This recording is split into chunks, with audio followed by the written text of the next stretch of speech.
Dear students, today let us be study about the preparation and structure of nitrogen trifluoride, dinitrogen difluoride, tetrasulfur tetranitride and thionyl chloride.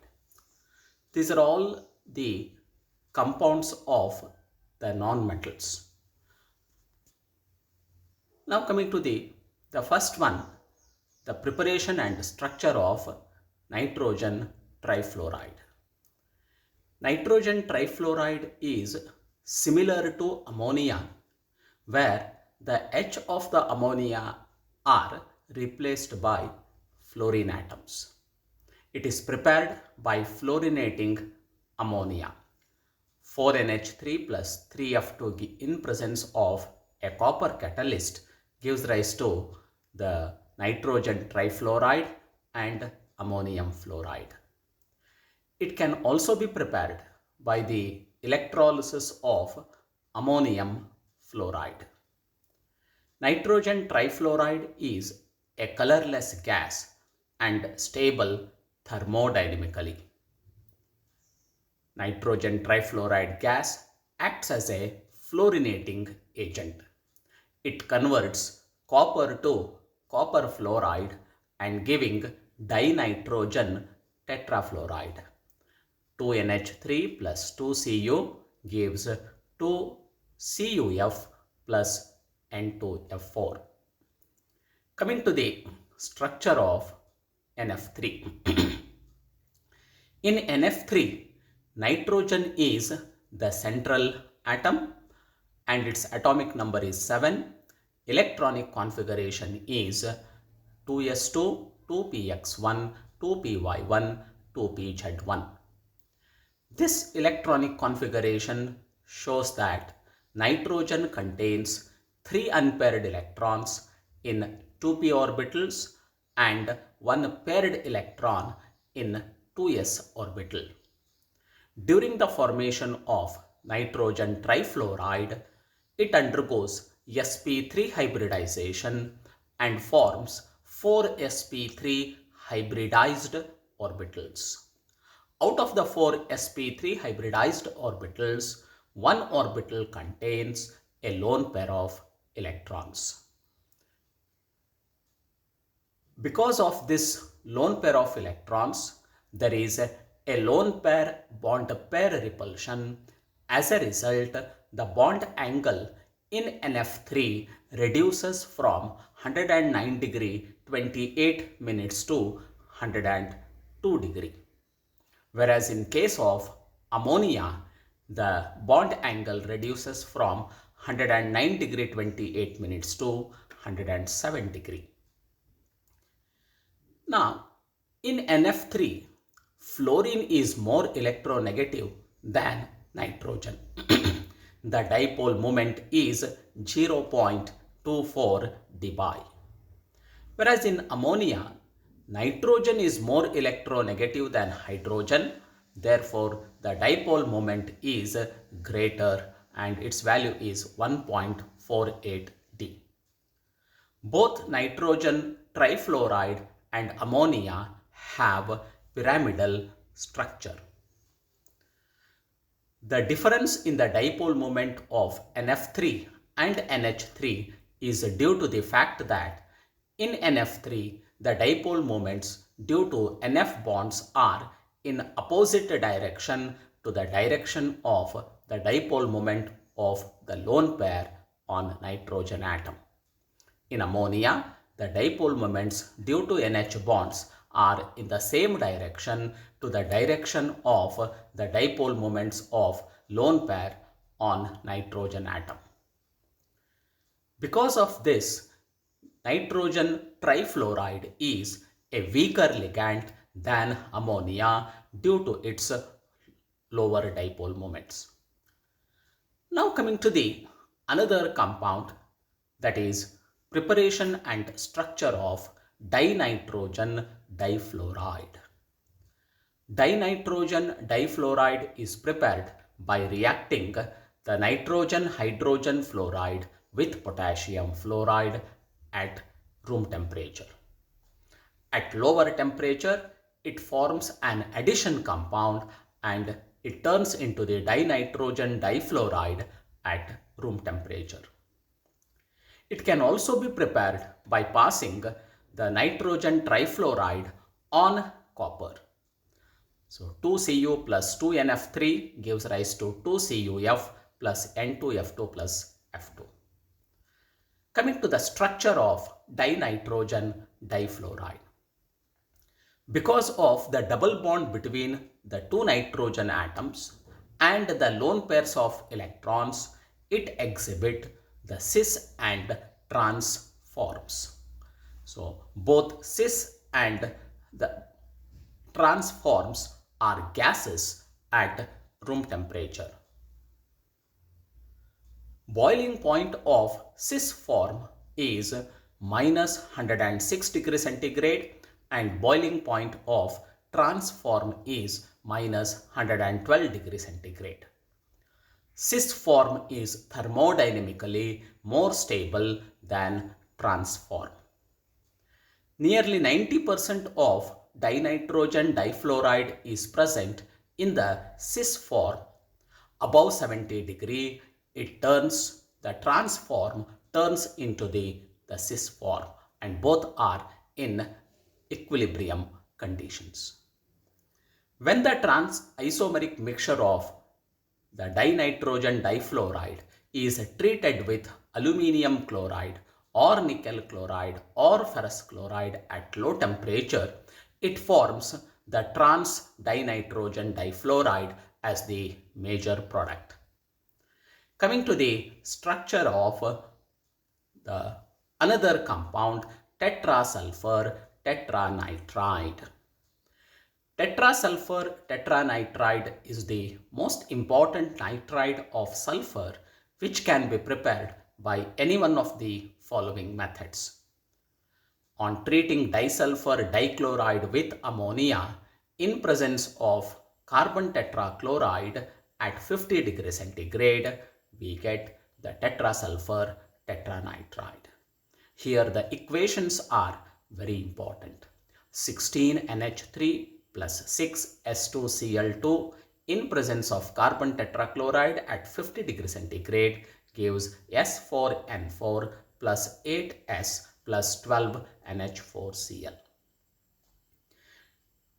Another method of preparation is treating disulfur dichloride with ammonium chloride at 160 degrees centigrade.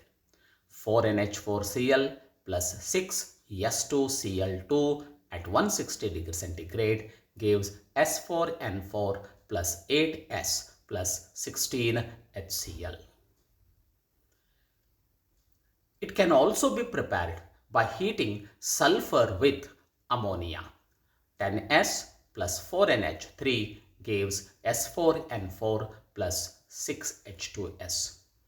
In all the three, the equations are very important. Tetrasulfur tetranitride is an orange solid with melting point 178 degrees centigrade. It explodes to give sulfur and nitrogen when struck or heated. Coming to the structure of S4N4. It has a cradle-like skeletal structure. All the SN bond distances are equal to 1.60 angstrom, which are shorter than the calculated SN single bond distance.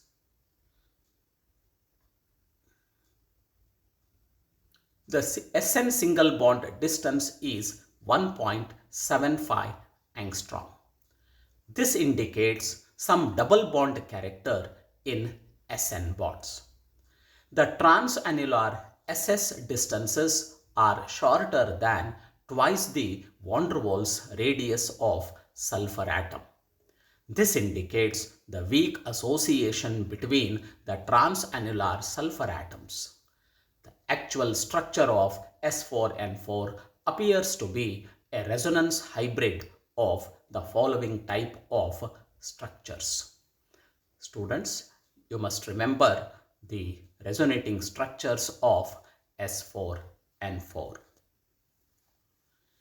Coming to the preparation and structure of thionyl chloride. Formula SOCl2. Thionyl chloride is an example of oxyhalide of sulfur. It is prepared by passing dry sulfur dioxide over phosphorus pentachloride. SO2 plus PCl5 gives rise to SOCl2 plus POCl3. This shows that phosphorus pentachloride is a good chlorinating agent. It is also prepared by passing chlorine monoxide over sulfur at minus 15 degrees centigrade. Cl2O plus S gives SOCl2.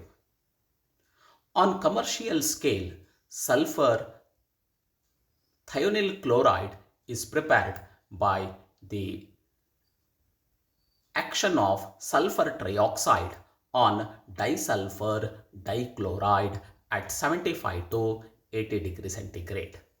SO3 plus S2Cl2 at 75 to 80 degrees centigrade gives SOCl2 plus SO2 plus S. Thionyl chloride is a colorless, pungent smelling liquid. Boiling point 78 degrees centigrade. Density at 0 degrees centigrade 1.677.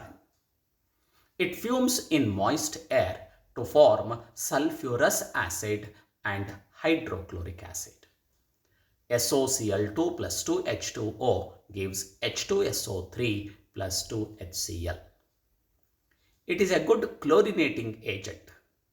Because of this, in organic reactions, to convert the OH group into the Cl, this thionyl chloride is generally used.